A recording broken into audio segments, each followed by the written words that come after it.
y así que me ayudan ustedes también. ¿Alguien ya empezó a batallar con el versículo de memoria? En verdad, el versículo Amén, hermano. está Amén. largo, pero con sustancia. A ver, Laurita parece que dijo amén. A ver, Laura, adelante. ¿Ya se lo aprendió o no? Ya, vamos ahí, pastor. Dice: miré y aquí una nube blanca, y sobre esa nube blanca, y sobre la nube blanca, sentados sobre un trono, estaba uno semejante al Hijo del Hombre, con una y sobre su cabeza tenía una corona de oro y en su mano una hoz. Desde el templo salió un ángel clamando a gran voz al que estaba sentado sobre la nube: mete la hoz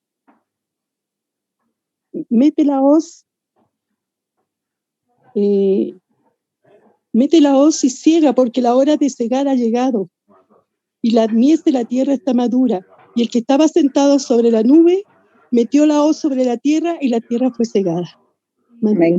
Apocalipsis 14, del 14 al 16. Muy bien, de verdad que hay que felicitarla, porque lo hizo muy bien. Para ser la primera, felicitaciones, Laura. ¿Alguien más se aprendió el versículo? Amén, Señor, amén. ¿Alguien más? ¿No? ¿Nadie? Bueno, trabajen en eso. A ver, Violeta también, por lo menos dice ahí Violeta, no sé si es Violeta. Sí, hermanito, pero mejor lo digo mañana porque me falta todavía aprender las últimas partes. Ok, muy bien, Violeta. Usted, hermanito. Muy bien. Para mañana, Violeta, usted se comprometió, para mañana. El libro de Apocalipsis, ustedes, la mayoría, me parece, de ustedes ya sabe que es una de las cosas que me gusta estudiar, me ha gustado estudiar por algún tiempo. Hay muchas cosas valiosas para compartir. ¿Recuerdan el estudio que estamos haciendo del capítulo 14 del libro de Apocalipsis? Es un estudio que tenemos que mirarlo en un conjunto un poquito mayor. ¿Se acuerdan que el Apocalipsis es una sola visión? Una sola visión, o sea, pero a veces como lo estudiamos así en forma parcial, algunos les hace la idea que también se puede entender en forma parcial, pero es muy difícil entenderlo así. Tenemos que tener el cuadro general. Quiero preguntar, como hay algunos que participan en el seminario de Apocalipsis, esta sección que estamos estudiando, esta sección está siendo presentada en el cielo, ¿en qué momento de la historia humana? El tiempo del fin. Muy bien. Alguien dijo en el tiempo del fin. No alcancé a escuchar otras declaraciones. Alguien dijo también, me parece, que es el tiempo del juicio. Y si ustedes están pensando eso, es correcto, porque es una presentación que se hace en el juicio para todo el universo. Pero el Señor, en su misericordia, también Él quiso que recuerden que el libro de Apocalipsis es dado ¿a quién? A ver si alguien se acuerda allí en el capítulo 1, los primeros versículos. ¿Para quién es dado el libro de Apocalipsis? Para Juan. Para las iglesias. Sí, está bien cuando me dicen Juan. Y para el pastor de la iglesia. Sí. Para nosotros. Miren, vamos a ir a leerlo. Yo les podría decir, pero quiero que ustedes lo lean. Allí, Apocalipsis capítulo 1. Quiero que ustedes lo lean porque la clave es eso, hermanos queridos. Allí está la clave. ¿A quién está enviando Dios este mensaje? Apocalipsis, vamos a ver allí, ahora se me perdió el libro de Apocalipsis. Aquí no. 1:3. A sus siervos, dice. Muchas gracias. Ahora sí. A tus siervos, sí. Estaba buscando yo todavía y no vi quién contestó. A sus siervos. Ese es el énfasis que le quiero dar. A sus siervos. El mensaje de Apocalipsis es para sus siervos. Cuando me dicen ustedes a Juan, es correcto. Cuando me dicen a las 7 iglesias, es correcto. Pero para mí, la clave está cuando dice, es el mensaje que Dios le dio a Jesús y Jesús por medio de un ángel a Juan para dárselo ¿a quién? A sus siervos. ¿Se dan cuenta que allí ese término nos incluye a nosotros, como bien dijo mi hermana Violeta, a nosotros? Pero recuerden, ese nosotros tiene que ser personas que han entregado su vida al servicio de Dios. Esos son los siervos de Dios, ¿verdad? Por lo tanto, este mensaje del juicio de Dios va a ser entendido por los siervos de Dios. Hay muchos estudios sobre Apocalipsis que nos desvían del camino correcto. Y por eso creo que es importante, aprovechemos este trimestre de estudiar con detalle una parte de la cuarta secuencia. Yo le llamo secuencias a las 4 secuencias que hay en el libro de Apocalipsis. Las 7 iglesias, los 7 sellos, las 7 trompetas y la última secuencia, yo la llamo el gran conflicto, porque ya lo estudiamos la semana pasada, ¿verdad? El conflicto entre el dragón, la mujer y el hijo de la mujer en un comienzo y el remanente en la parte final. Este es el contexto de nuestro estudio de este trimestre. Y solo vamos a estudiar en detalle el mensaje que debe dar el remanente en el tiempo del fin. Y vamos a estudiarlo en detalle porque allí hay cosas importantes que estudiar. En nuestro estudio del día domingo, el título era Decisiones Eternas. Yo espero que todos estudiaron eso. Y nos hacía leer un versículo que es muy conocido. ¿Cuál es ese versículo? Mateo 24:14. ¿Recuerdan cómo dice?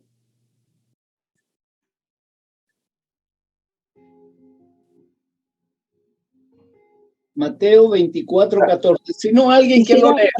Será predicado este evangelio del reino en todo el mundo para testimonio a todas las naciones y entonces vendrá el fin. Muchas gracias. Yo me alegro. No importa que participen y que se superpongan las voces. No importa. Es como que si estamos en un salón de clase, ¿cierto? Y se habla y todos hablan. Yo creo que todavía podemos entender.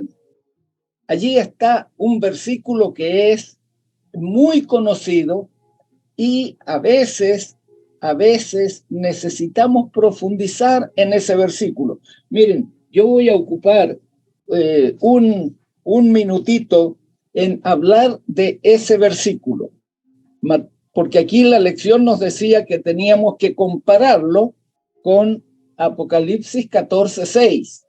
Yo creo que ustedes hicieron la comparación, pero me gustaría que veamos de nuevo Mateo capítulo 24 y el versículo 14. Qué lástima que yo no supe que iba a tener este tiempo para compartir con ustedes. Saben que me gusta compartir mostrándoles láminas, mostrándoles los versículos o las cosas que yo quiero presentar. Pero esta vez no tengo ese recurso y entonces ustedes tendrán que seguirme por la fe. Este versículo, Mateo 24:14, nos habla que será predicado el evangelio del reino a todo el mundo para testimonio a todas las naciones, y entonces vendrá el fin. Lo que yo les quiero mostrar o destacar, porque no les puedo mostrar ahora, aquí hay una palabra que no la hemos profundizado. La palabra que es traducida para testimonio. Esta palabra que dice para testimonio. La palabra testimonio, traducida allí como testimonio, viene de una palabra griega que suena parecida a martirio. Y yo no voy a hablar del griego ahora, pero el martirio. Y esta palabra, cuando la buscamos en el diccionario, ¿saben lo que significa en primer lugar? Ustedes ya saben, me han escuchado más de una vez decir, las palabras tienen más de un significado. A ver, ayúdenme, quiero ver si entre todos los que hay en esta mañana en la reunión recuerdan, yo lo he usado anteriormente. Miren, cuando decimos una palabra, hacemos sonar una palabra, en la mente de las personas se hacen diferentes figuras. Voy a hacer el ejemplo otra vez. Yo digo la palabra, voy a decir una palabra, ustedes lo primero que se les viene a la mente, compártanlo, díganmelo. Voy a decir la palabra tomo. ¿En qué piensan? Rápido. Agua. En un libro. Bueno, miren, escuchamos dos ideas. Alguien dijo tomo y está pensando en tomar agua, ¿cierto? Pero otra persona dijo en un libro. Varios libros. El tomo de un libro, ¿cierto? Tomo 1, tomo 2. Pero alguien agregó otro pensamiento. Agarrar, tomo. ¿Se dan cuenta? Miren, una palabra en nuestra mente puede tener 3 significados. Bueno, eso mismo pasa también con la Biblia. Y vuelvan, ustedes tienen abierta su Biblia. Yo la tengo aquí al ladito, abierta mi Biblia también, en Mateo 24:14, ¿verdad? Ahí cuando dice que el evangelio hay que predicarlo al mundo para testimonio. Dice así en su Biblia, ¿verdad? Para testimonio. Ya les digo que esa palabra en el original es una palabra que tiene más de un significado. Uno de los significados es testimonio. ¿Quieren saber cuál es el otro significado? El otro significado Gracias a Dios. Para evidencia. Este es el significado. Evidencia. Se necesita dar una evidencia. ¿Evidencia de qué? De lo que hace el evangelio en la vida de una persona. Amén. Esto es lo que Jesús dijo. Cuando el mundo conozca la evidencia de lo que el evangelio hace en mi vida, entonces va a venir el fin. ¿Saben? El entender este versículo nos va a permitir entender todo el mensaje del evangelio tal como Dios espera que se conozca en este tiempo. No puedo profundizar más en eso ahora. Más adelante vamos a poder hablar acerca de esto, pero esto es clave. Y ustedes ven, había que compararlo con Apocalipsis 14:6. ¿Qué dice Apocalipsis 14:6? ¿Alguien lo encontró? Y oiréis de guerras y rumores de guerras. Mirad que no es que no os turbéis, porque es necesario que todo esto acontezca, aún no es el fin. Muchas gracias. Mi hermana Rosita leyó el texto de Mateo, pero yo, Apocalipsis, Apocalipsis 14:6 dice, Vi volar. entonces vi otro volar por el que tenía Vi volar por el medio del cielo a otro ángel que tenía el evangelio eterno para predicarlo a los moradores de la tierra y a toda nación, tribu, lengua y pueblo. muy bien, tuvimos un coro de lectura hoy día. Qué bonito. Bueno, eso en la escuela, eso en la escuela, ¿cierto? Se hace un coro y quieren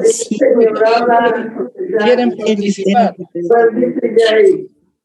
Pero miren, solo mantengan el micrófono abierto mientras leen. Después apáguenlo porque si no aparecen otros pensamientos que no queremos que estén en el aire también.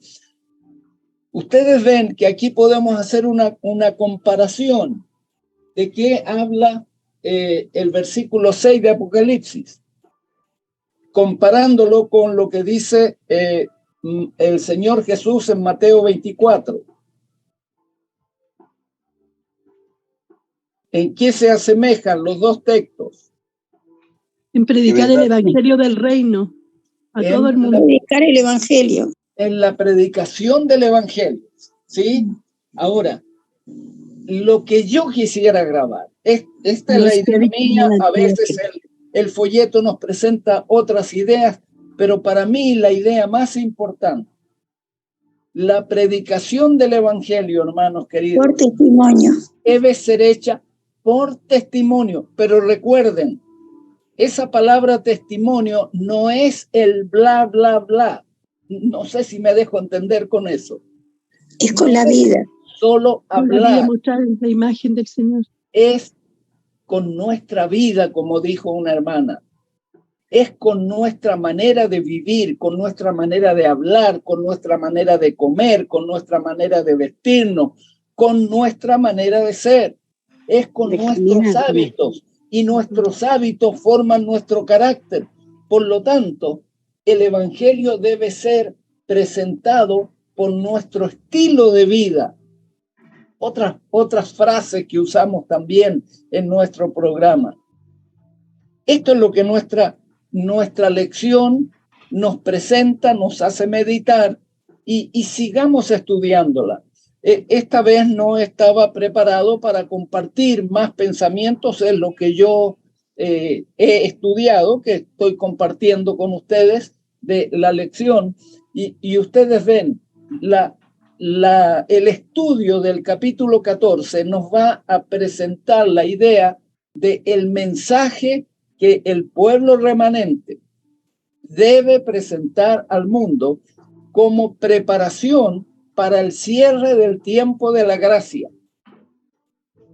No debemos olvidar este marco en la historia. Este es el mensaje final de misericordia que Dios quiere que sea entregado al mundo. Y ese mensaje no debe ser entregado solo por el hablar, sino debe ser entregado por el vivir. De allí que necesitamos tomar decisiones para la eternidad. Que este sea nuestro pensamiento, que esto sea lo que dirija nuestra vida, porque Jesús está esperando esta evidencia en su pueblo para regresar. Que el Señor nos ayude a tener claro en nuestra mente lo que Él y el mundo espera de nosotros. Inclinemos nuestro rostro para orar. Señor Dios nuestro, gracias porque tú nos invitas a participar en este mensaje que el cielo quiere que sea dado a todos los habitantes de esta tierra. Señor, yo sé, hay dificultades, hay muchas dificultades, pero estas dificultades son las que tú usas para que el corazón humano se doblegue y en estas dificultades nos demos cuenta que no somos nada, no valemos nada, las cosas materiales no valen nada y que solo podemos depender de ti. Ayúdanos a entender, oh Dios, que tú nos has llamado para predicar un mensaje especial para esta hora. Pero ese mensaje no debe ser solamente hablado, sino debe ser vivido. Por eso, dame, Señor, tu espíritu, dale tu espíritu a cada uno de los que en este momento está pidiéndolo para que cumplamos esa misión que tú nos has encomendado. En el nombre de Jesús te lo ruego.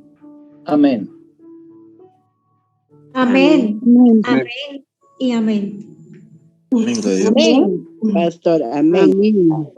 Así que, familia, le damos las gracias a nuestro amigo Amber Triviño, porque, hermanos, pues tuvimos ese privilegio de estudiar nuestra lección. Para mañana, pues ya estará nuestro expositor, ya para toda la semana. Familia, qué lindo poder contar con ustedes, qué lindo saber de que estamos en diferentes horarios, pero también estamos con un solo propósito, aprender del grande amor de Dios. Así que, familia, dejamos este espacio de escuela sabática y será el día de mañana para poder estudiar el juicio celestial, 4 de abril. Así que ahora, a cada uno de ustedes, muy buenos días y pues también muy buenas tardes para nuestra familia de España, porque allá ya ha premiado súper la mañana también. Entonces, ustedes saben que también tenemos familia en España y ella pues ya está con la mañana apremiadita, ya está por tardecita. A cada uno de ustedes pues estamos desde 5 de la mañana, lo que es Centroamérica, y hay otros con 6 de la mañana, 7 y 8 de la mañana, vi por ahí que nos estamos pues incorporando. Hay 76 dispositivos conectados para honra y gloria de nuestro amado Señor. Para esta semana, como ustedes bien lo tienen ya la información, los que formamos grupos de WhatsApp, que nuestro amigo Amer Triviño estará pues con un seminario maravilloso titulado La Pasión de Jesús, una interrogante. Yo, ¿verdad? Así que, familia, con la ayuda de Dios, a través del Espíritu Santo en la vida de nuestro amigo Amer Triviño, pues este seminario será atrasado. Desde ya, familia, anoten ustedes allí su cambio de horario para que pues nos podamos conectar. Para honra y gloria de Dios, pues es el mismo link. Y recordemos que se nos une Facebook, YouTube y Telegram, ¿verdad? Así que somos una familia en la cual pues Dios nos está pues dando ese privilegio maravilloso de poder seguir conectados a través de esta plataforma. En la medida que nosotros podamos, si no somos parte o estamos incorporándonos por primera vez a nuestro programa, ahí se nos va a hacer llegar al chat de Zoom pues el enlace para que cada uno de nosotros podamos ingresar, ya sea como ustedes le llamen, el enlace o el link, para que podamos ingresar allí y ser parte de los grupos de WhatsApp si todavía no lo somos, para que ustedes tengan toda esta información. Recordándoles que tenemos pues también nuestra programación por tarde y noche los martes y los jueves.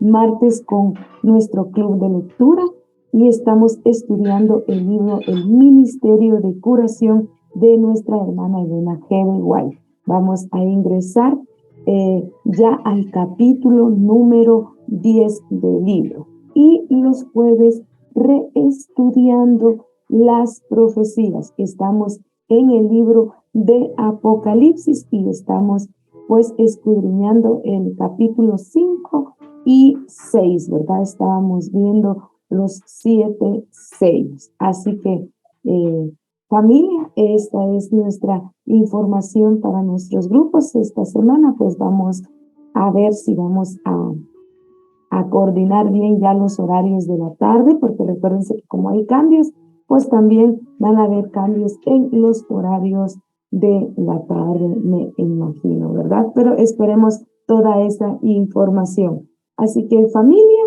Dios bendiga siempre su palabra. Vamos a pasar a nuestro culto central o nuestro tema central. Ustedes saben que no me gusta estar sola. Yo veo ahí las caritas, yo veo ahí que están ustedes siempre conectaditos. Así que vamos a tener nuestra oración intercesora y vamos allá. Está nuestro amigo Cristian, nuestra hermanita Jimena, Amén, está amén. Noelia también allí con sus camaritas prendidas, ¿verdad? Vamos Amén. a ver de nuestros tres que tienen nuestras camaritas prendidas. ¿Quién tiene a bien hacer la oración intercesora? Ahí está Gastón también incorporándose, que pueda desbloquear su micrófono y apoyarnos con la oración intercesora. A ver, Hermanita, si quiere. Amén. Hermana Noelia. Amén. Bueno, oremos. Amoroso Dios y Padre que estás en las alturas de los cielos, engrandecido y honrado sea tu santo nombre. Gracias, Padre amado, por este hijo tuyo y esta familia aquí presente, escuchando tu mensaje, tu palabra, Señor, tu palabra santa que nos da gozo, alegría cada mañana, cada día. Gracias, Padre, por compartir el hermano, todo su conocimiento de tu palabra, a cada uno de tus hijos y tus hijas que estamos aquí presentes. Dice, Señor, a cada familia aquí presente. En este día sintamos la bendición tuya, Padre, que sea la bendición del Padre, la bendición del Hijo y la bendición del Espíritu Santo a cada familia aquí presente. Todo esto te lo pido. No hay mérito en mí, sino el mérito santo de Cristo, Señor nuestro, en su nombre orado. Amén y amén. Amén. Amén. Amén. Amén. Gracias, hermanita Noelia, por tan linda oración. Así que, hermanos, esta semana pues tendré a bien estar con ustedes en la programación, así que se me van alistando todos, porque a mí me gusta que todos participemos. Y hermanos, estamos aprendiendo, no seamos solo oidores, sino hacedores de la palabra del Señor. Y qué mejor que poniendo esos talentos que nuestro amado Señor nos da a cada uno de nosotros.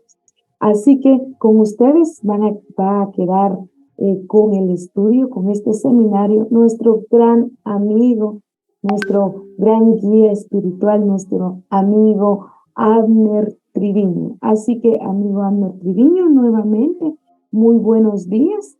Dios le bendiga grandemente siempre. Y pues para usted va a ser este hermoso tiempo, este hermoso seminario. Así que, familia, en la medida que podamos, nuestros micrófonos apagados. Sabemos que nuestro amigo Abner Triviño también nos hace participar, pero por favor, apagar después nuestros micrófonos. Amigo Abner, para usted el tiempo.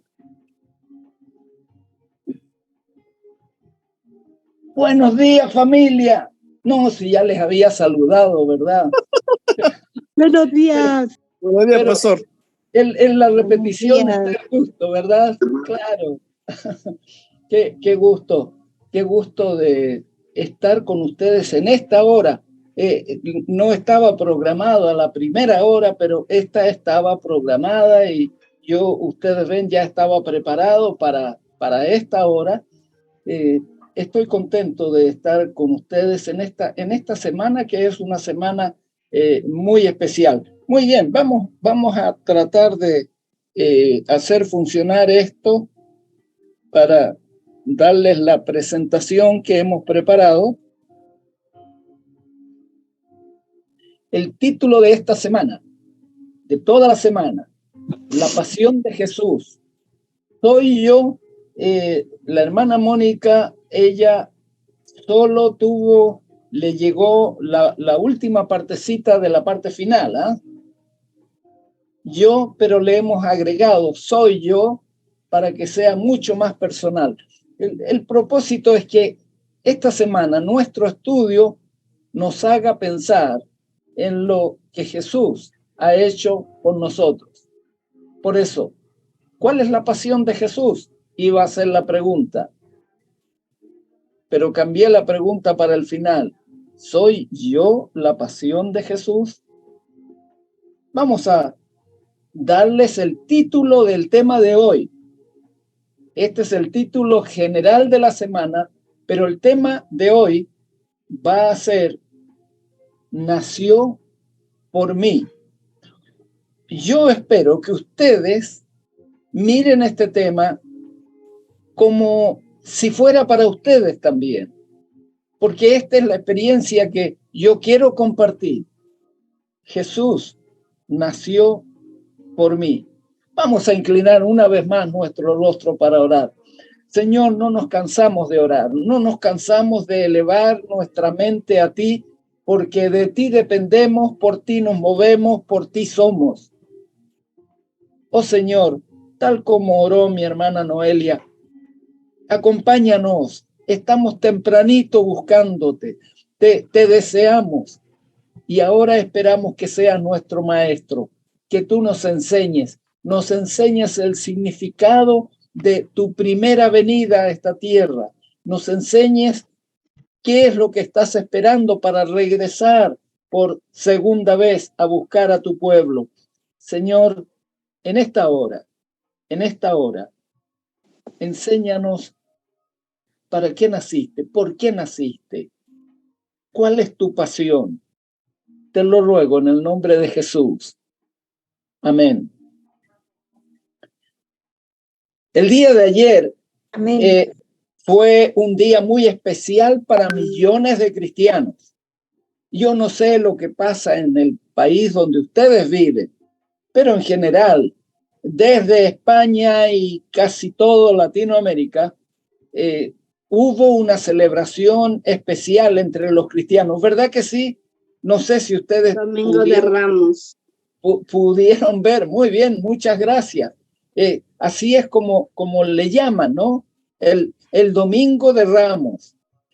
¿Ustedes saben qué están recordando los cristianos que celebran esta fiesta, el Domingo de Ramos? ¿Qué están recordando ellos? La entrada de Jesús. La entrada de Cristo en Jerusalén.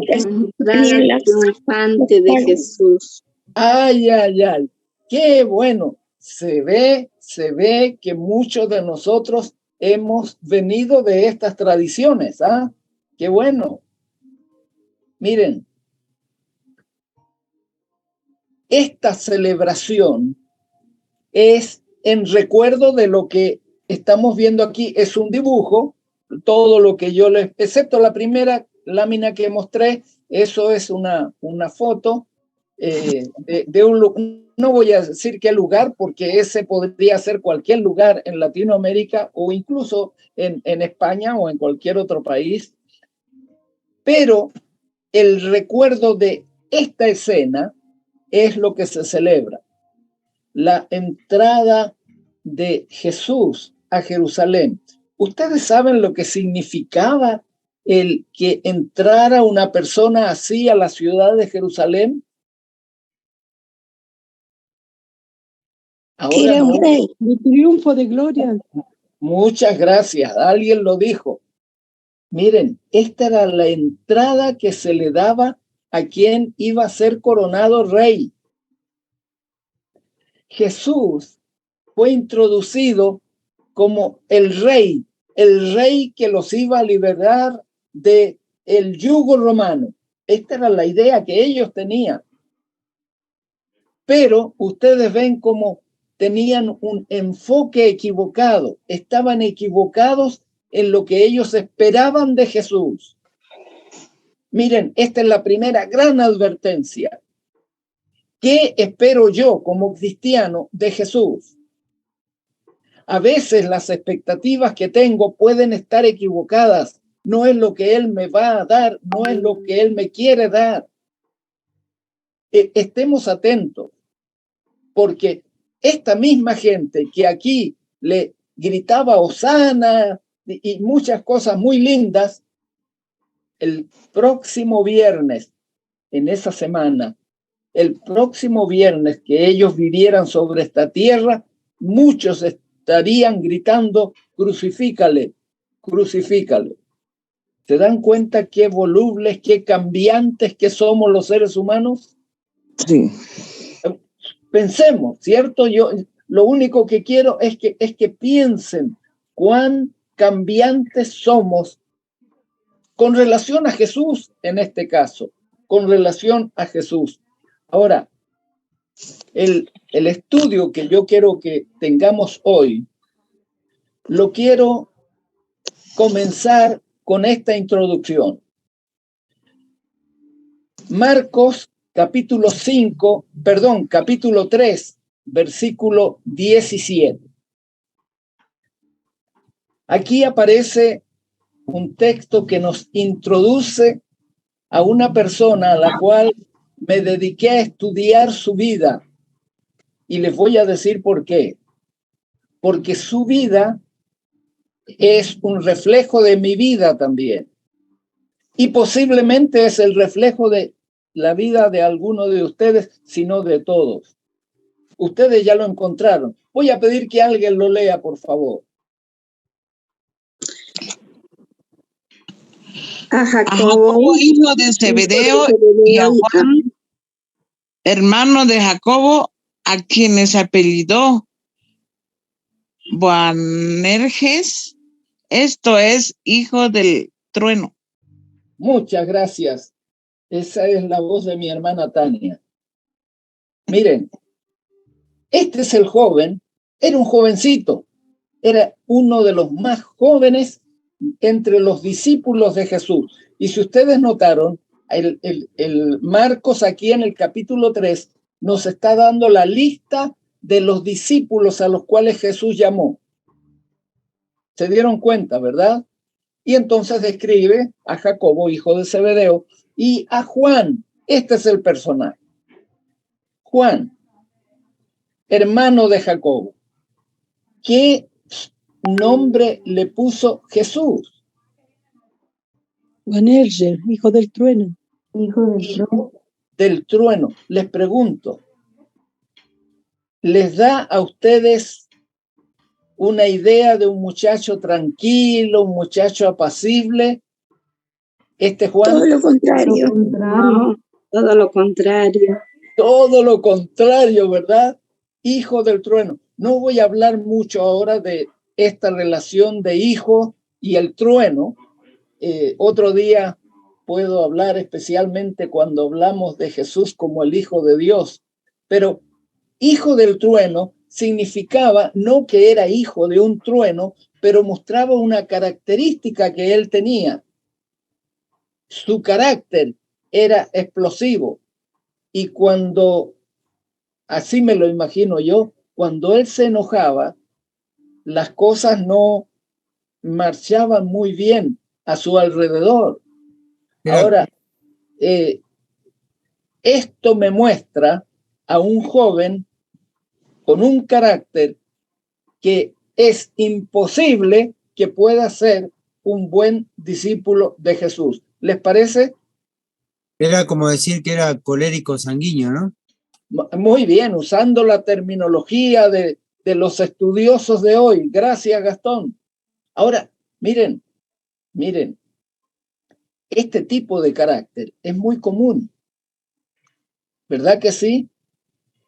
Y muchos de nosotros decimos, bueno, ese es mi carácter, pero miren, esta es la lección que quiero que aprendamos hoy. Por si alguien ya no quiere seguir escuchando, está bien, pero sepa, Jesús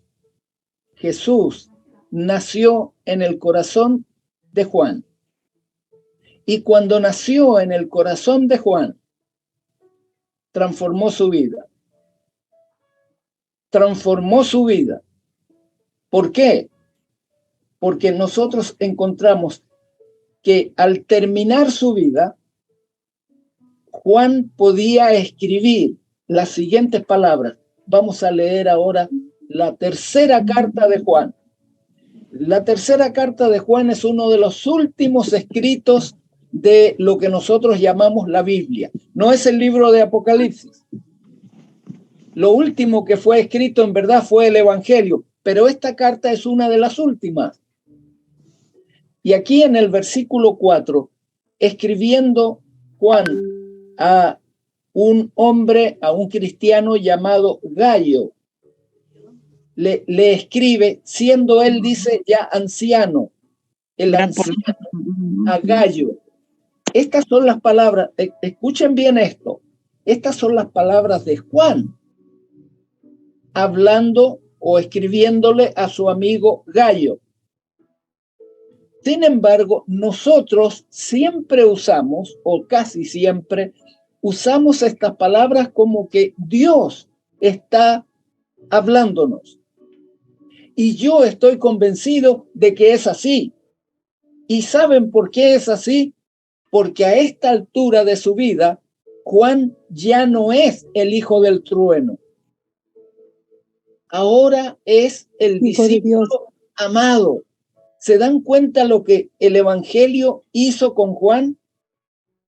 Lo sacó de ese sitial de hijo del trueno y lo cambió en el hijo amado. Y ahora él destila amor. Él lo que habla, lo habla como si fuese Jesús el que está hablando. Y por eso vamos a leer el versículo. Alguien que lo lea, por favor.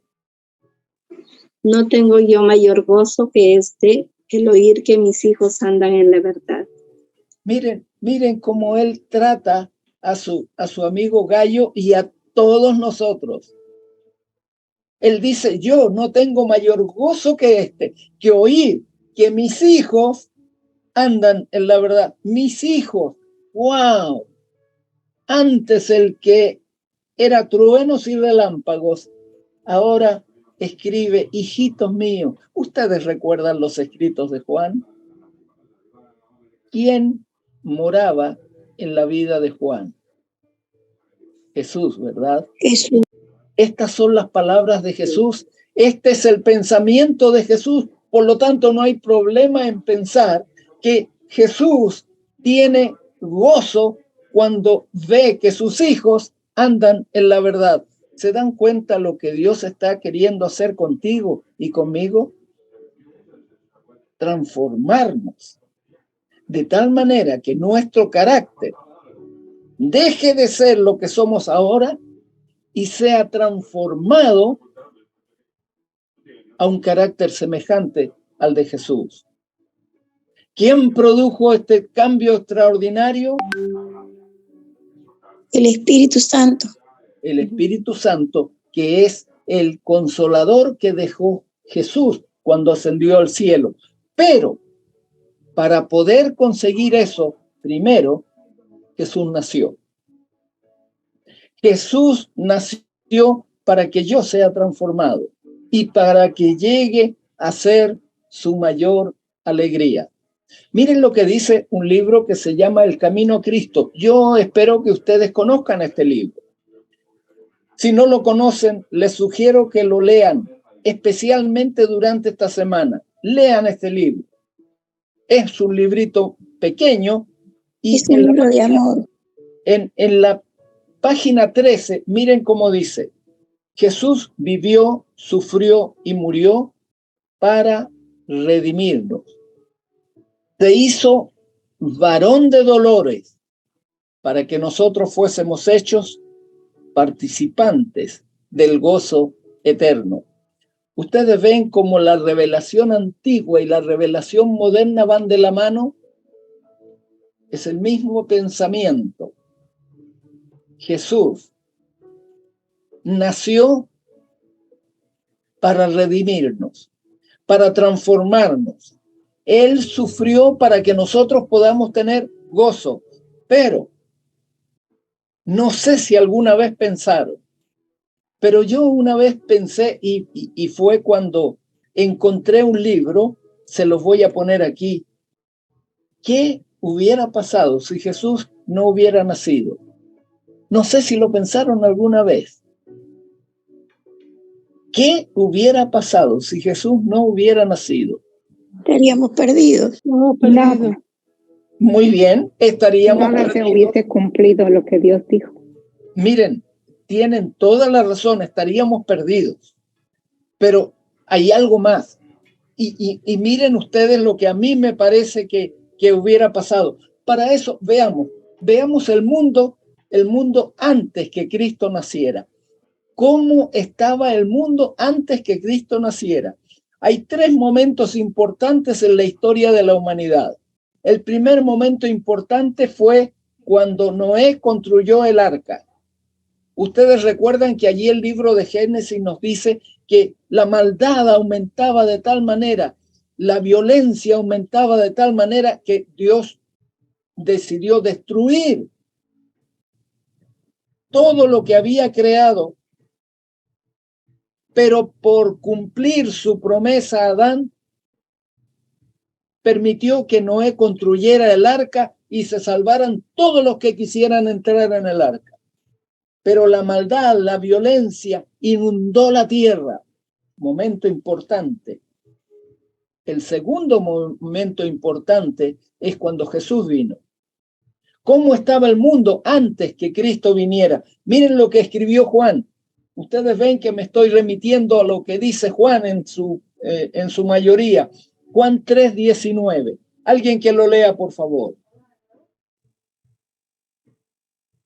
Y esta es la condenación, que la luz vino al mundo, y los hombres amaron más las tinieblas que la luz, porque sus obras eran malas. ¿Cómo estaba el mundo antes que Jesús viniera? Nosotros ni cocinamos. En tinieblas. Amaron más las tinieblas. Es decir, el mundo estaba en tinieblas. Esto es lo que nos está diciendo aquí, ¿verdad? El mundo estaba en tinieblas y ellos amaron más las tinieblas. ¿Por qué? Porque sus obras eran malas. Esta era la situación del mundo. Miren, yo he leído algunos libros, no recomiendo todos los libros que leo, algunos los menciono porque saqué algunas cositas que valían la pena. Yo lo que recomiendo es algo que tiene valor eterno y estos libros que he leído muestran cuán bajo había descendido el mundo antes que Jesús naciera. Yo les voy a compartir algunas ideas. Les voy a compartir. La primera idea que les quiero compartir es que la vida antes que Jesús naciera se había vuelto falsa y artificial. Cuando Jesús nació, cuando vino a esta tierra, la humanidad parecía estar a punto de alcanzar su punto de mayor degradación. Miren, la adoración en espíritu y en verdad había sido sustituida por la glorificación de los hombres en una rutina sin fin de ceremonias creadas por los hombres. Nos llenamos de fiestas, de ceremonias, de celebraciones. Pero de esta manera estamos viviendo una vida falsa, una vida artificial. Los fundamentos de la sociedad estaban en verdad destruidos cuando Cristo Jesús vino. La vida se había vuelto artificial, falsa, como menciono aquí. Los judíos incluso, que estaban destituidos del poder de la palabra de Dios, le daban al mundo tradiciones y especulaciones que oscurecían la mente en lugar de llevarnos a la luz de la verdad. ¿Qué pasaba con la religión? La religión, cualquiera que fuese, estaba perdiendo poder por todo el mundo, por todo el mundo. Los sistemas religiosos estaban perdiendo su poder sobre la mente y la vida de la gente. Y ustedes ven, estoy mirando el mundo en general. no solo el mundo cristiano, todas las religiones, todos los sistemas religiosos estaban perdiendo poder sobre la mente de la gente. Y entonces esto, ¿qué traía? Desilusión. Las fábulas, las falsedades que se enseñaban, que lo único que hacían era llenar la mente de la gente de pensamientos que los hacían incrédulos, los hacían materialistas, dejaron de creer en la eternidad, dejaron de preocuparse del futuro y lo único que les interesaba el presente era vivir el presente. Como ya no admitían las cosas divinas, entonces consideraban solamente las cosas humanas. Y yo les pregunto, ¿no es esa la forma en que la gente está empezando a vivir ahora? Solo piensen, yo no conozco la realidad de todo el mundo, pero cada país que está representado aquí, yo creo que podemos ver las mismas características. Miren, yo tengo muy cerca personas que piensan de esa manera. Hay una persona que me dice, no, para mí, después de esta vida no hay nada más. Esto es lo único que tengo que vivir. Y lo único que me preocupo de vivir lo mejor que pueda. Sin esperanza. Religión perdiendo su poder. Ahora, lo más terrible es que también se abandonaron los valores. Como ahora lo que importaba es lo presente, lo que importa es lo presente. Entonces la ganancia implacable, la ambición, daba origen a una desconfianza universal. Nadie confía en nadie. Las ideas de deber, de obligación, de la fuerza para ser francos, de la dignidad de los derechos humanos, todo esto era puesto a un lado como si fuera un sueño, como si fuera un cuento. El pueblo común, la gente común, era considerada como una bestia de carga, o como instrumentos, o como escalones en los cuales había que pisar los que eran más ambiciosos. La riqueza, el poder, la comodidad, la condescendencia propia eran buscados como los mejores bienes. Todo esto ocurría en el tiempo de Jesús.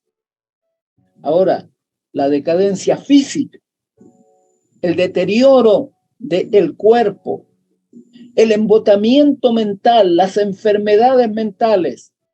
¿Recuerdan en el tiempo de Jesús cuántos endemoniados? La muerte espiritual eran características de la época antes que Jesús viniera. Por eso yo aquí he puesto que los valores como la verdad, el honor, la integridad, la confianza y la compasión estaban abandonando la tierra. ¿Y qué decir de la religión? La religión eran los placeres. Cuando ustedes estudian las religiones que habían en el tiempo de Jesús, ustedes van a ver que en los templos paganos,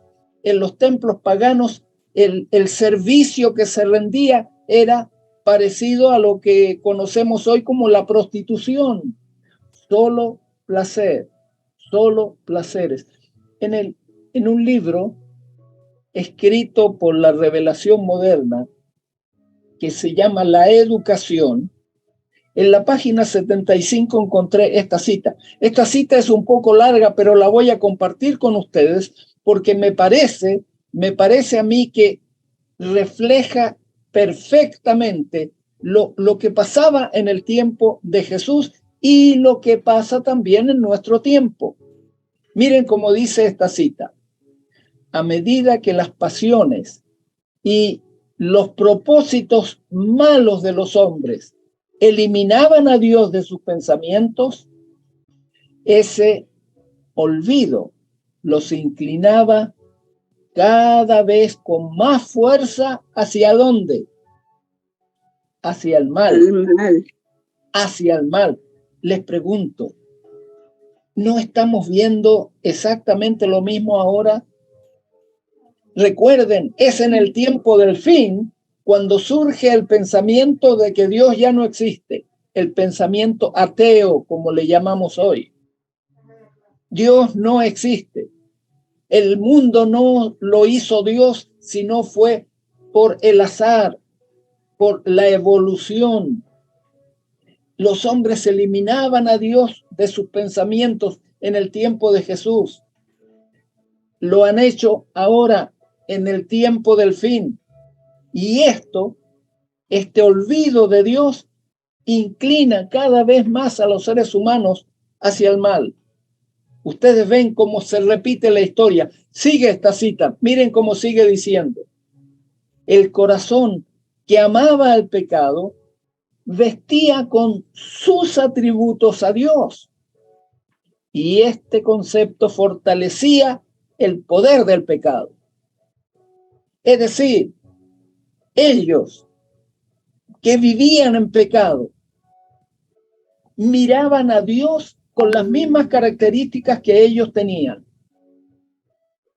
Y esto que lo único que consigue es que el pecado tenga más fuerza, que aceptemos el pecado. Por eso, hermanos queridos, yo tiemblo cuando escucho a algunos predicadores hablando que podemos vivir cometiendo pecado hasta la venida de Cristo. Cuando escuchen eso, les sugiero, arranquen, porque las palabras que usan son muy bonitas, pero miren, aquí está el peligro. Cuando amamos el pecado, empezamos a ver distorsionado el carácter de Dios y va a fortalecer el poder del pecado sobre nosotros. Miren lo que sigue diciendo la revelación antigua con relación a esta gente que vivía antes que Jesús naciera. Resueltos a complacerse a sí mismos, los hombres llegaron a considerar a Dios como semejante a ellos, es decir, como un ser cuya única meta era la glorificación del yo, cuyas exigencias, lo que él exigía, respondía a su propio placer. Un ser que elevaba o abatía a los hombres según contribuyeran a la realización de su propio placer. Ustedes ven su propio propósito, su propósito egoísta. Ahora, ustedes ven cómo esto está a veces en nuestra mente. No, dije nuestra. Cuando digo nuestra, los estoy incluyendo. Eso estaba en mi mente. Y me hacía pensar que Dios no podía ser el Dios de amor que la gente hablaba.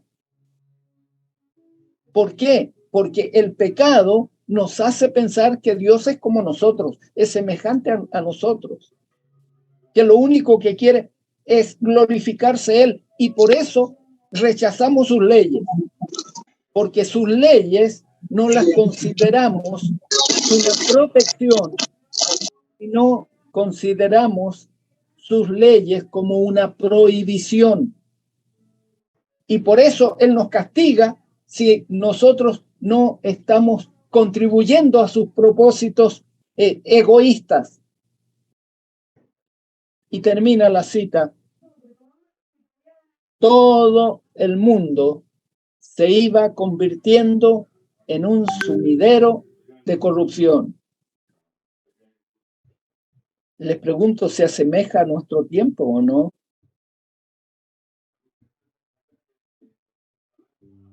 ¿Pueden ver ustedes similitud con nuestro tiempo? Sí. Hermanos, si Jesús no hubiera nacido por ti, por mí, para cambiar esta situación terrible y degradante en la que vivía la humanidad, es muy probable que a ti tampoco te hubiese gustado vivir en un mundo de este tipo. Hubieses preferido no nacer. Porque ¿a quién le gusta vivir en un mundo así? Podría seguir hablando de esto, pero hay otros pensamientos que quiero compartir con ustedes. Creo que vemos la similitud que hay entre el estilo y la forma de vida del tiempo de Jesús y la forma de vida que estamos viviendo hoy en el mundo. Pero nació Jesús. Y cuando nació Jesús, el mundo cambió.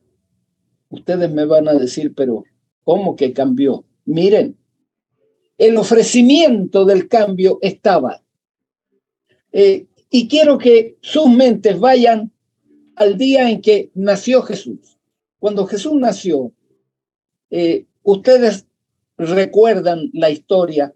Me van a decir, pero esta es la Semana Santa, no es la semana de la Navidad. Sí, tienen razón.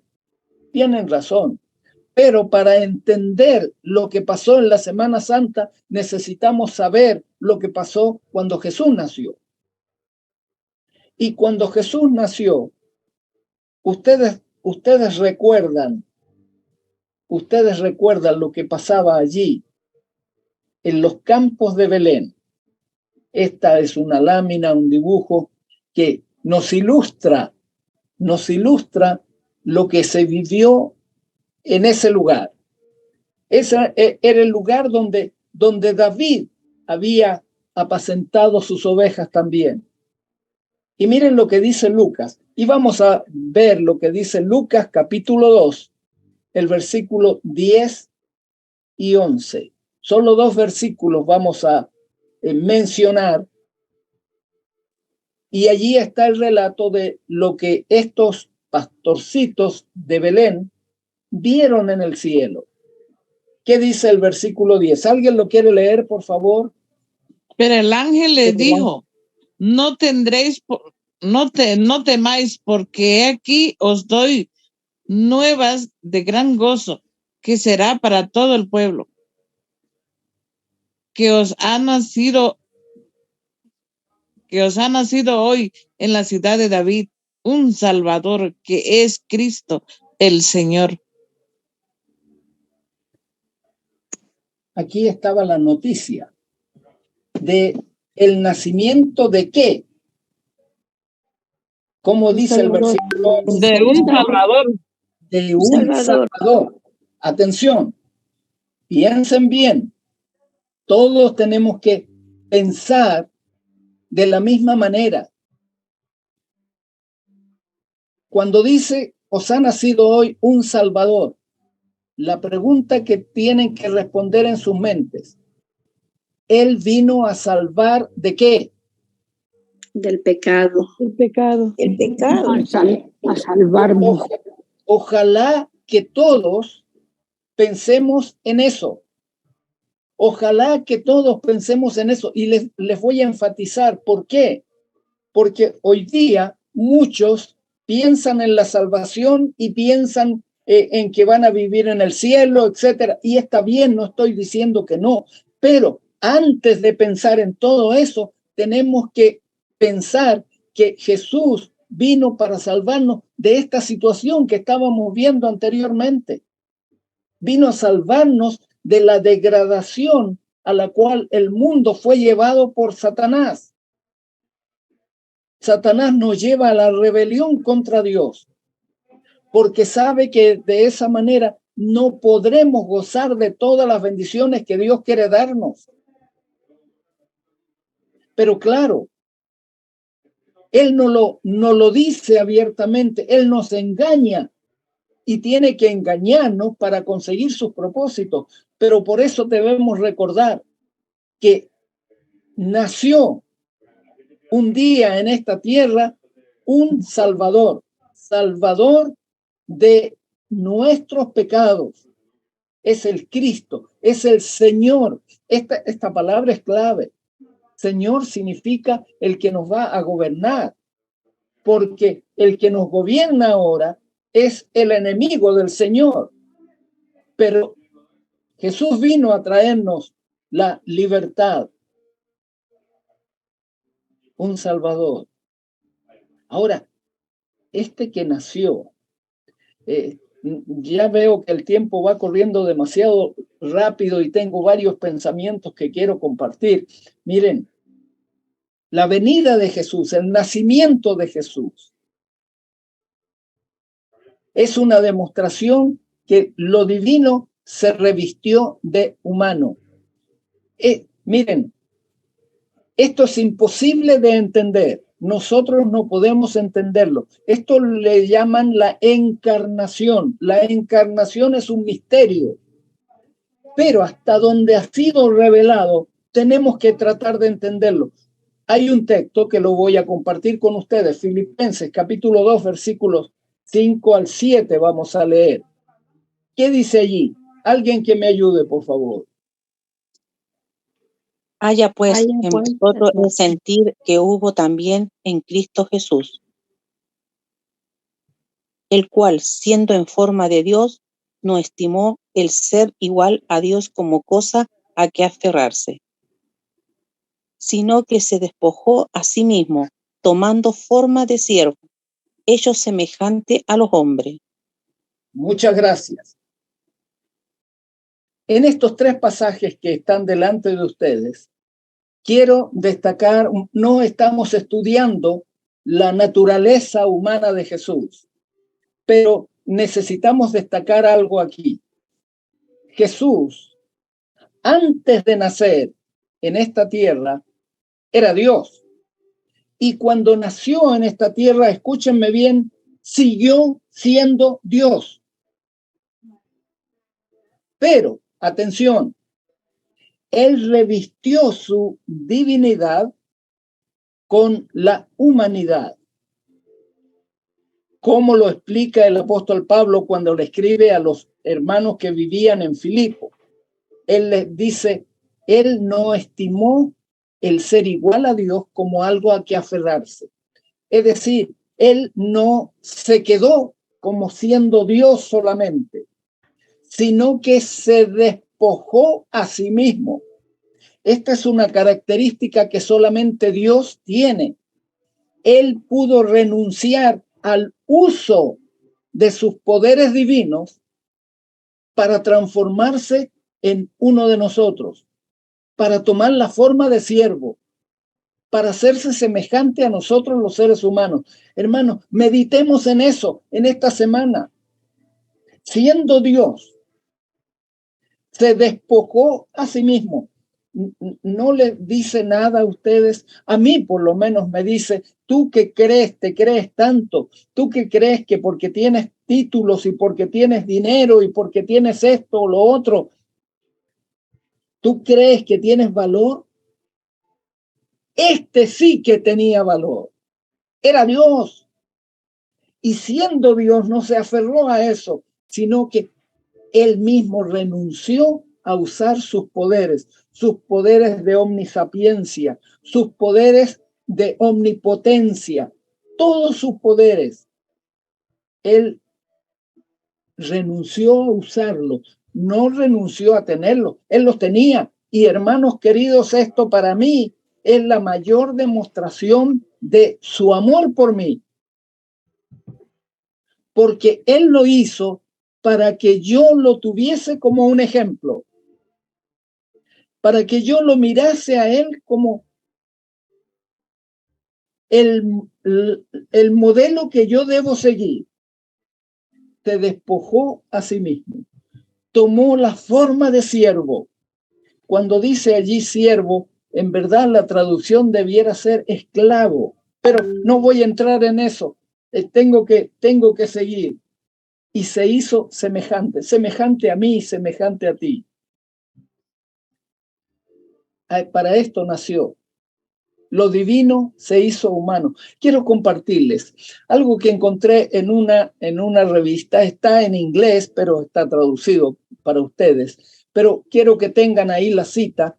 También lo pueden encontrar en un libro que está en inglés también, así es que no importa, no se los doy. Tiene que ver con la educación ese libro. En esta revista apareció el diciembre 15 este artículo que dice lo siguiente: Jesús miró al mundo en su estado caído con infinita piedad. Él tomó la humanidad sobre sí mismo para poder tocar y elevar a la humanidad. Esto es importante que lo recuerde. Para poder tocar y elevar la humanidad. Él vino para buscar lo que se había y salvar lo que se había perdido. Déjenme hacer un pequeño paréntesis. La cita sigue, pero déjenme hacer un pequeño paréntesis. Conozco personas con las cuales he conversado. Una persona me hablaba de su experiencia trabajando con personas que han caído en drogas, en diferentes situaciones, y entonces a las cuales los médicos, los psicólogos, se les hace difícil llegar. Y esta persona me contaba en su experiencia que ella, para poder llegar a esas personas, se fue a vivir donde ellas viven. Incluso en esa experiencia llegó a vivir como persona, como dicen estos homeless, personas que viven en la calle, que indigente. No tienen... Indigente. Muy bien, ustedes saben mejor que yo cómo se dice. Ahora, este tipo de vida, esta es una persona que ha recibido educación universitaria, tiene su título, sin embargo, decidió ir a buscar a la gente allí donde vivían, comía como ellos comían, conseguía la comida, etc. Es horrible. El único problema es que esta persona se envolvió con los vicios que ellos tenían. Y aquí está la gran diferencia entre Jesús y todo lo que nosotros los seres humanos hacemos para solucionar los problemas humanos. ¿Qué hizo Jesús? Jesús vino, estuvo aquí con nosotros, pero con un propósito: para tocar, para vivir, para sufrir lo que nosotros sufrimos, pero para elevarnos. Recuerden eso, es importantísimo. Miren cómo sigue diciendo la cita. Llegó hasta lo más profundo de la miseria y el dolor humano para tomar al hombre tal como lo encontró. Un ser contaminado con corrupción, degradado por el vicio, depravado por el pecado y unido con Satanás en la apostasía, pero elevarlo hasta un asiento en su trono. ¿Pueden notar lo que Jesús quiere hacer con los seres humanos?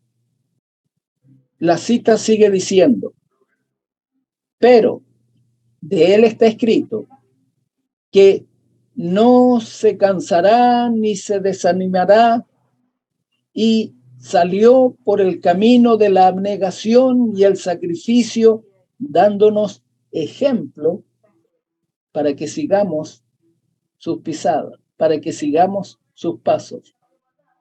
A esto vino Jesús. A esto vino Jesús. A sacarnos de donde nosotros habíamos caído. La cita sigue diciendo, tengo todavía un poquito de tiempo, voy a usarlo. Debemos trabajar como lo hizo Jesús, apartándonos de nuestros propios placeres, apartándonos de los sobornos de Satanás. Satanás nos ofrece muchas cosas.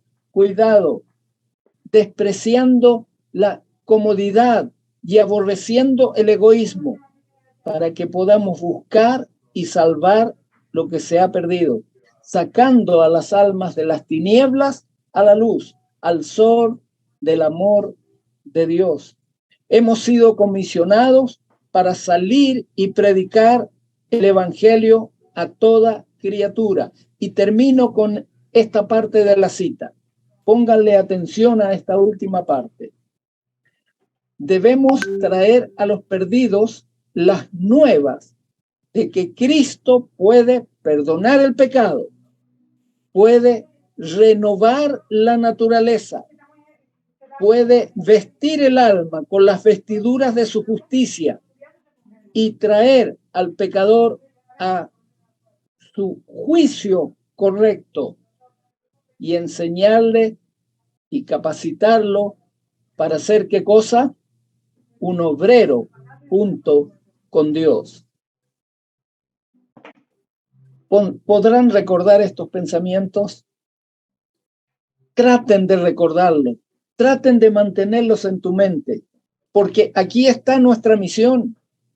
Nuestra misión no es traer a la gente a la iglesia. Nuestra misión no es traer la gente para que se bautice. Nuestra misión es traer a la gente a los pies de Jesús, mostrándoles que Él nos va a perdonar, mostrándoles que Él nos quiere renovar, mostrándoles que Él nos quiere cubrir con su justicia, mostrándoles que Él quiere que tengamos un juicio correcto, una mente abierta para poder discernir entre el error y la verdad. Y así nos capacita para trabajar junto con Él. Esto es lo que el Señor quiere hacer con nosotros. Y toda la iglesia entiende esto. Hermanos, la venida de Jesús está mucho más cerca de lo que nosotros pensamos. Y por eso, en los 5 minutos que me quedan, quisiera otra vez llevarles al pensamiento al título de nuestro tema. Él nació por mí. Para lo que quiero comentar con ustedes en estos últimos momentos de estudio, aparece en Juan capítulo 3, versículo 16. No lo he escrito porque me imagino que ustedes lo saben de memoria. ¿Hay alguien que lo puede repetir? Porque de tal manera amó Dios al mundo que ha dado su Hijo unigénito para que todo aquel que en Él cree no se pierda, mas tenga vida eterna. Muchas gracias. Yo sé que todos pueden repetirlo de memoria porque es el texto más conocido entre todos los cristianos. Miren, aquí este versículo, ¿qué nos dice? Que Dios ama a ¿cuántos seres humanos? A todos. A todos. A todos, a todos, a todos, a todos. De tal manera amó Dios al mundo, a todos. Pero la vida eterna es solo ¿para quiénes? Para los que creen en Jesús. Para los que creen. Creen y lo aceptan. Para todos que creen en Jesús. Pero miren, aquí la palabra clave es para los que creen. Para los que creen. Cuando decimos, oh sí, yo creo, cuídese, porque usted no está entendiendo lo que significa creer. Creer significa aceptar todo lo que Él nos indica. Eso es creer. ¿Y qué nos dice Él? Cuando Él dice, yo vine a salvarte, ¿qué nos está diciendo con eso? Recuerdan, yo voy a volver a la cita que les leí anteriormente. Debemos traer a los perdidos las buenas nuevas de que Cristo puede perdonar el pecado. Tenemos que creer que Dios perdona nuestros pecados y por eso tenemos que pedirle que nos dé el espíritu de arrepentimiento y por eso tenemos que arreglar nuestra vida con Él. Por eso tenemos que pensar que debemos dejar de vivir pecando. ¿Por qué? Porque Él quiere renovar nuestra naturaleza, quiere poner un corazón de carne y cambiarlo por el corazón de piedra, quiere escribir su ley en nuestra mente. Todo esto es las vestiduras de su justicia, nos ofrecen perdón y renovación. Todo esto está allí.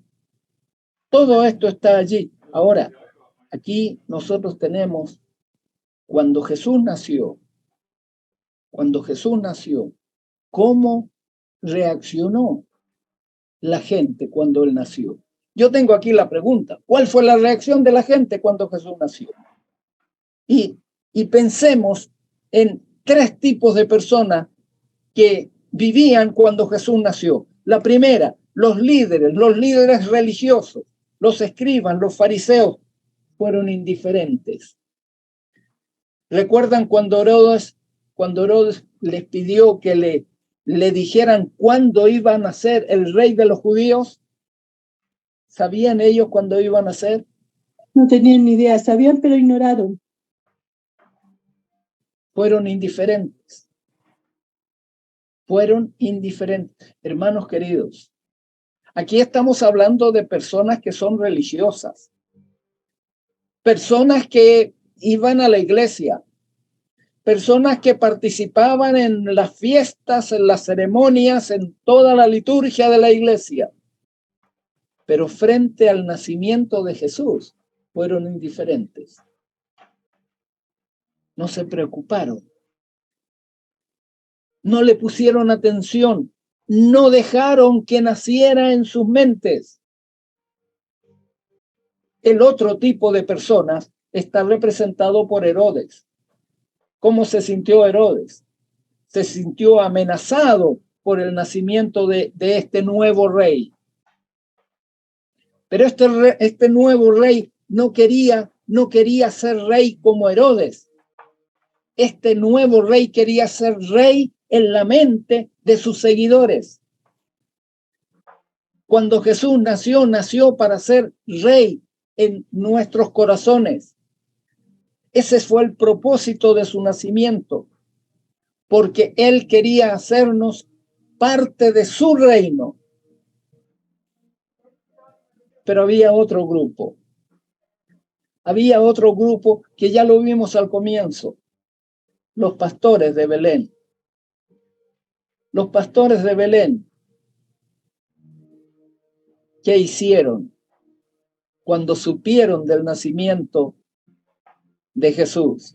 Ustedes lo recuerdan. No voy a recordar o a leer todo lo necesario, lo que habría que leer sobre ello, pero yo tengo aquí lo que dice un libro que se llama Deseado de todas las gentes. Al comienzo, en el primer capítulo, la página 31, dice: en los campos donde el joven David apacentara sus rebaños, había todavía pastores que velaban. Durante las silenciosas horas de la noche, hablaban del Salvador prometido y oraban por la venida del rey al trono de David.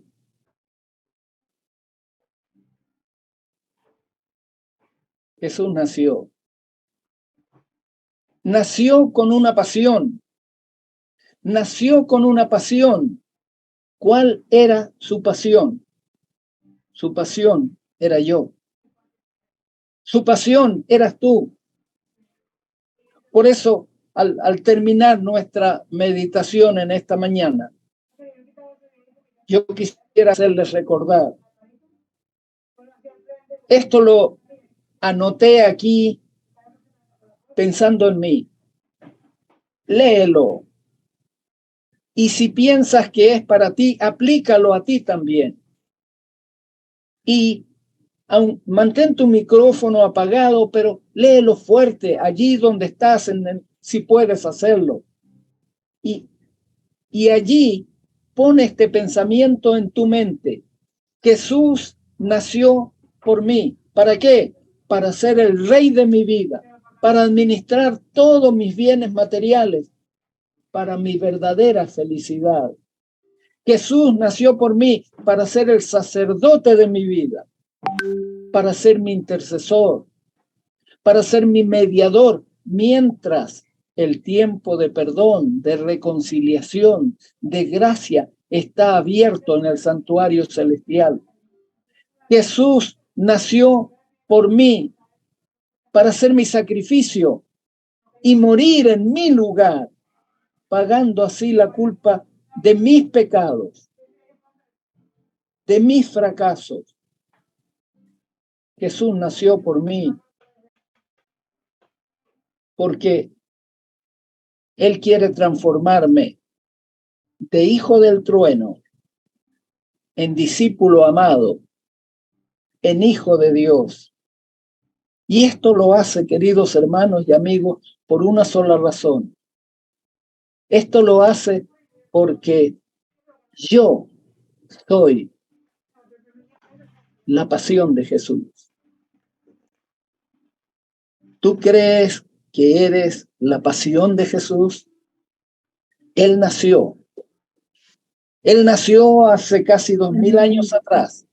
Pero hermanos, hoy día quiere nacer en tu corazón. Y quiere nacer para cumplir su misión en ti y para cumplir su misión en mí. ¿Quieres permitirle que hoy Él sea el Señor de tu vida? Inclina tu rostro y pidámoselo.